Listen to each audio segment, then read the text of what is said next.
আসসালামু আলাইকুম, welcome to my cooking channel Shahrin's cooking আর্টিস্টে।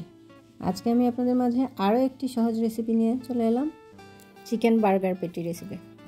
এই চিকেন পেটি রেসিপিটা রেডি করে রাখলে যে কোনো সময় বার্গার তৈরি করে বাচ্চাদের টিফিনেও দেওয়া যায় অথবা নিজেদের বিকালের নাস্তার মধ্যেও এই চিকেন পেটি দিয়ে ঝটপট বার্গার তৈরি করে দেওয়া যায়।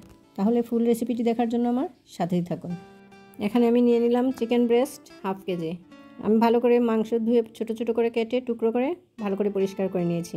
এখন দিয়ে দিলাম 1 টেবিল চামচ রসুন কোয়া, হাফ কাপ পেঁয়াজ কুচি, 1 টেবিল চামচ আদা বাটা, 1 টেবিল চামচ সয়া সস, 1 টেবিল চামচ অয়েস্টার সস, 1 টেবিল চামচ গোলমরিচের গুঁড়ো, স্বাদ মতো লবণ। আপনারা চাইলে এতে কাঁচামরিচও দিতে পারেন, আমি কাঁচামরিচ দিইনি। 1 পিস ব্রেড ভিজিয়ে আমি এটাকে দিয়ে দিলাম। কর্নফ্লাওয়ার দিয়ে দিচ্ছি 2 টেবিল চামচ। আপনারা চাইলে ডিমও মিক্স করতে পারেন, আমি ডিম মিক্স করি নাই।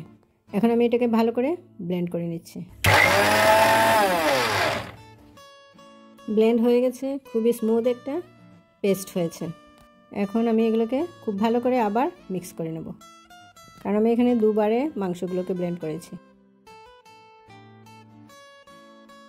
ভালো করে আমি মিশিয়ে নেব।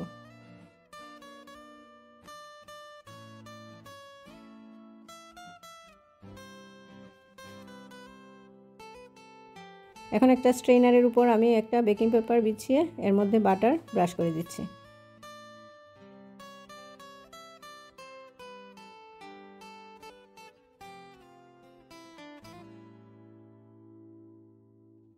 এখন আমি চিকেনগুলোকে গোল করে রুটির মতো করে হাফ ইঞ্চি পুরু করে আমি এটাকে স্প্রেড করে দিলাম।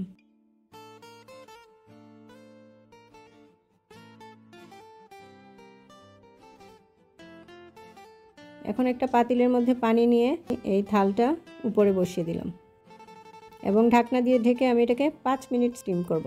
আপনারা চাইলে কাঁচা মাংসগুলোকেও সাইজ করে ডিপ ফ্রিজে সংরক্ষণ করতে পারেন অথবা সাথে সাথে ভেজে বার্গার তৈরি করতে পারেন। হালকা একটু ভাপ দেওয়ার ফলে এটা কাটতেও সুবিধা হয় এবং দেখতেও সুন্দর দেখা যায়। তৈরি হয়ে গেল আমার চিকেন পেটি রেসিপি। এটা ঠান্ডা হলে ডিপ ফ্রিজে এভাবে সংরক্ষণ করতে পারেন অথবা সাথে সাথে তেলে ভেজে বার্গার তৈরি করতে পারেন। এভাবে যদি আপনারা ডিপ ফ্রিজে রেখে দেন তাহলে যে কোনো সময় বাচ্চাদের টিফিন অথবা নিজেদের বিকালের নাস্তার মধ্যে ঝটপট বার্গার তৈরি করে ফেলতে পারবেন। হয়ে গেল আমার চিকেন পেটি রেসিপি। রেসিপিটি কেমন লেগেছে অবশ্যই কমেন্ট করতে ভুলবেন না প্লিজ। ইউটিউব থেকে যারা দেখছেন তারা একটা লাইক, কমেন্ট ও সাবস্ক্রাইব করে আমার সাথে থাকবেন। আর ফেসবুক থেকে যারা দেখছেন তারা একটা লাইক, কমেন্ট ও ফলো দিয়ে আমার সাথে থাকবেন।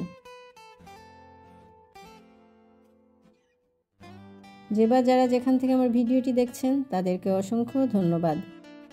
পরবর্তী রেসিপি দেখার আমন্ত্রণ রইল। এখানে যেগুলো এক্সট্রা রয়েছে এগুলো আমি ফেলবো না, এগুলো দিয়ে আমি আবার গোল গোল করে চিকেন বার্গার পেটি তৈরি করে নিচ্ছি। আপনারা চাইলে সাথে সাথে ভেজে তৈরি করতে পারেন অথবা ভাপ না দিয়েও এটা তৈরি করতে পারেন। আপনারাও এভাবে আমার মতো করে ট্রাই করে দেখতে পারেন।